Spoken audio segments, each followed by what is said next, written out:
Natmoy, Ya. Ya. jujur gue baru tahu nih ya, ternyata di luar sana tuh ada beberapa masyarakat lokal yang percaya akan kehadiran kuntilanak hijau. Hmm. Nggak tahu ini akan jadi kayak gimana wujudnya, tapi pas dengar kata hijau, yang ada di pikiran gue sih langsung mengarah ke sosok yang identik juga sama warna itu, Hmm. yaitu sosok Nyi Roro Kidul, si Oh. Ratu Iya. Pantai Selatan itu kan. Dan ternyata bener Natmoy, ternyata emang ada irisannya. Ini cerita tentang novel ya, yang kebetulan pas dulu sempat pergi liburan ke daerah pesisir selatan Jogja, tepatnya di sebuah dusun kecil yang gak mau disebutin namanya. Oke. Tapi tempatnya itu di antara Bantul dan Kulon Progo. Cerita tentang sosok hijau yang selalu memanggil dari arah laut. Ini gue bacain ceritanya ya. Hmm.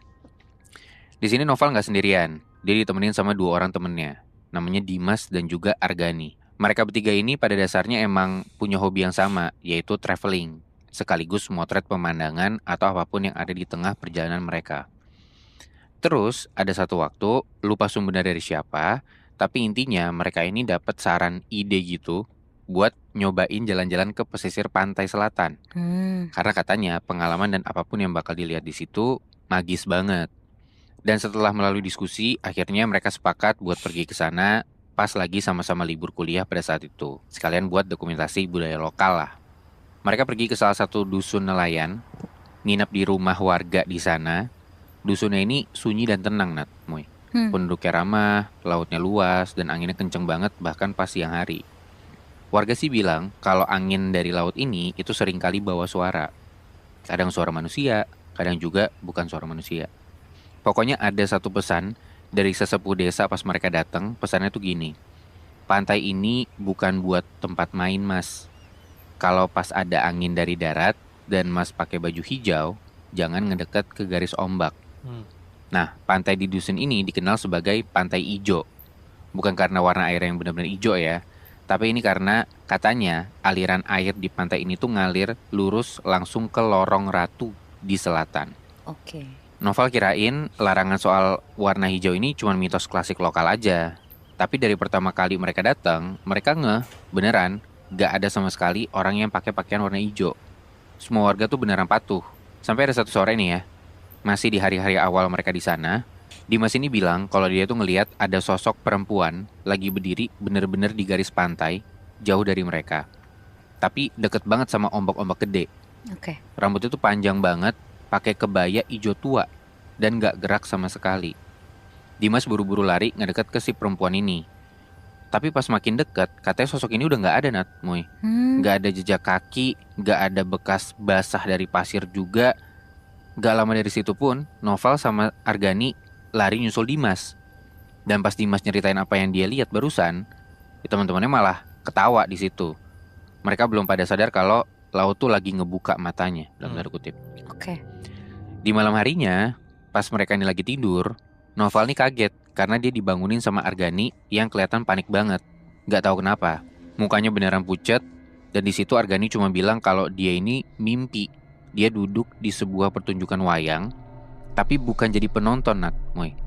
Di mimpinya ini, dia itu jadi salah satu wayangnya. Hmm. Dan semua penonton di hadapannya tuh kelihatan real banget, tapi pada nggak punya wajah. Anjir. Nova langsung ngeliat ke arah kamar Dimas, dan Dimas juga udah nggak ada di kasurnya. Ternyata Dimas ini udah berdiri persis di depan pintu belakang. Katanya, dia ini kebangun dari tidurnya gara-gara dia ngedenger ada suara gamelan dari arah belakang rumah. Terus ada bau bunga melati yang kuat banget muncul gitu aja. Hmm. Padahal ya di sana cuman ada pohon pandan sama semak liar doang. Dan pas akhirnya coba sama-sama keluar ke belakang rumah gitu ya, kelihatan banget kalau ada jejak-jejak kaki kecil. Seolah-olah emang ada orang yang jalan dari arah pantai ke depan pintu. Tapi pasirnya tuh warnanya keijauan gitu. Udah tuh, pas mereka nggak mau mikir yang aneh-aneh pokoknya ya, mereka sholat lah. Terus lanjut tidur lagi.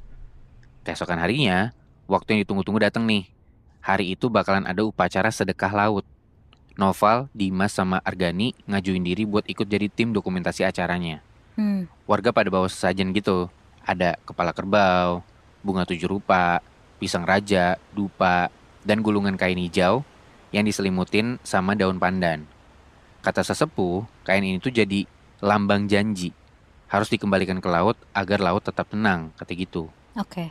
Pokoknya kalau sampai kain ini dibawa orang atau nggak balik, berarti bakalan ada yang datang buat ngejemput. Hmm. Nah tapi di malam itu, abis selesai acara, Noval kaget banget Nat, Moy. Katanya di tengah malam, angin tuh ngedorong jendela rumah inap mereka sampai kebuka. Terus pelan-pelan, Noval ngeliat ada ujung kain basah, warnanya hijau, kayak udah nempel di ambang pintu gitu. Noval ngucuk-ngucuk matanya, tapi nggak ada apa-apa setelah itu. Mungkin dia salah lihat kali, dia mikirnya kayak gitu. Tapi setelah hari itu, Noval jadi ngeliat sosok ini tuh untuk pertama kalinya. Noval lagi mandi, malam-malam pokoknya di situ. Di rumah cuma ada Dimas, karena Argani itu lagi keluar cari makan. Dari awalnya nyalain keran, bau aroma anyir sama tanah tuh sebenarnya udah mulai kecium. Cukup kuat, tapi ya Noval masih coba untuk cuek.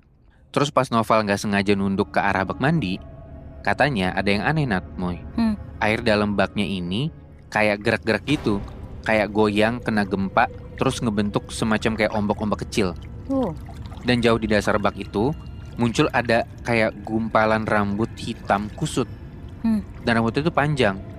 Terus rambutnya itu kayak melambai pelan-pelan seolah-olah ngambang di bawah air.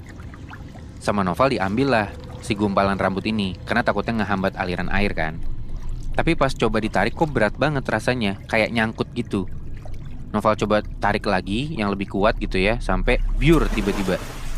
Gumpalan rambut itu ketarik, atau lebih tepatnya keangkat. Tapi di bawah rambut itu Nat, Moy, ada kepala. Wajahnya tuh samar, dengan mata putih, dan rambut nutupin separuh wajahnya gitu ya. Dia berdiri gak gerak, malah cuman kayak ketawa nyaring kayak kuntilanak gitu. Dan air bak tuh pelan-pelan warnanya jadi berubah agak kehijauan gitu. Noval teriak ketakutan. Dia langsung lari nyamperin Dimas yang gak ada di dalam rumah. Pas dicari-cari, Dimas ini udah duduk diem bengong di pinggir pantai.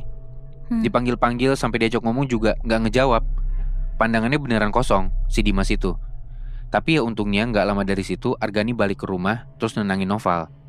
Pokoknya makin hari Dimas ini makin aneh. Tiap malam katanya Dimas ini tuh sekarang kalau tidur posisinya beneran harus ngadep jendela yang ngarah persis ke arah laut. Dari situ Noval jadi mulai khawatir sama Dimas. Diem-diem dia masuk ke kamarnya buat semacam ngebongkar tas sama lemari gitu. Dan tahu apa yang ditemuin? Ada kain hijau yang dilipat gitu di dalam laci lemari Dimas. Pas coba ditanya ini dari siapa, Dimas pokoknya cuma jawab, waktu upacara dia bilang kain ini buat aku, kata gitu. Dia siapa coba? Nggak tahu kan? Kondisinya pokoknya udah mulai nggak enak. Noval sama Argani sepakat buat nyimpen kain hijau tadi buat besok dikasih ke sesepuh desa. Tapi belum juga ganti hari nih. Malam itu persis tuh malam purnama. Angin laut tuh masuk ke dusun beneran kayak nafas panjang gitu, dingin banget. Tepat jam 2 pagi, brak, pintu rumah tuh kebuka gitu aja. Noval sama Argani refleks bangun dari tidurnya dan sadar kalau Dimas nih udah gak ada di rumah.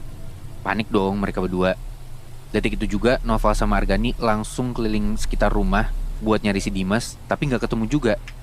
Mereka langsung lari nyusurin pantai, dan jauh di garis ombak kelihatan ada siluet badan jalan pelan gitu. Secara postur mirip banget sama Dimas. Tapi dari arah belakangnya pelan-pelan muncul sosok perempuan berjubah hijau, gak nyentuh pasir, tapi rambutnya tuh ngejuntai menyapu air. Kesannya jadi kayak kejar-kejaran gitu sekarang. Noval sama Argani nyepetin larinya, tapi sosok itu tuh kayak langsung nyengkram siluet Dimas, ditarik, terus dijatuhin aja gitu ke arah depan, kegulung ombak terus hilang. Pas Noval sama Argani sampai sana, cuman kesisa gulungan kain hijau aja, basah, dan di atasnya tuh ada bunga melati. Di keesokan harinya, Noval sama Argani minta tolong warga sekitar, bahkan sampai tim SAR juga, buat ikutan turun nyariin Dimas. Tapi tetap aja, 3 hari mereka nyari, itu gak ketemu jejak Dimas sedikit pun. Bahkan sampai sekarang. Dan yang diingat sama Noval juga Argani, itu cuman pesan dari sesepuh dusun itu. Kalau yang memanggil sudah mengambil, tidak akan dilepas. Anjir. Kecuali ada yang menggantikan. Nah, kenapa si Noval share cerita ini? Karena beberapa hari lalu, dia tuh dapat foto dari warga setempat. Foto upacara yang sama tahun ini. Dan di belakang barisan orang yang antar sesajen, katanya udah berdiri siluet laki-laki dengan wajah yang cukup familiar, tapi matanya tuh ketutup sama daun pandan, dan tangannya itu lagi genggam kain hijau. Anjir, jadi bisa dibilang sekarang si Dimas itu tuh jadi kayak semacam tahanannya Nyi Roro Kidul. Iya, entah Nyi Roro Kidul atau kuntilanak hijau atau siapapun, tapi bisa jadi sih sampai kalau misalkan kita percaya sama Hah, kata-kata sesepuh dusunnya ya, sampai ada yang menggantikan mungkin. Kalau lawan lo udah Nyi Roro Kidul sih susah lepasnya sih itu.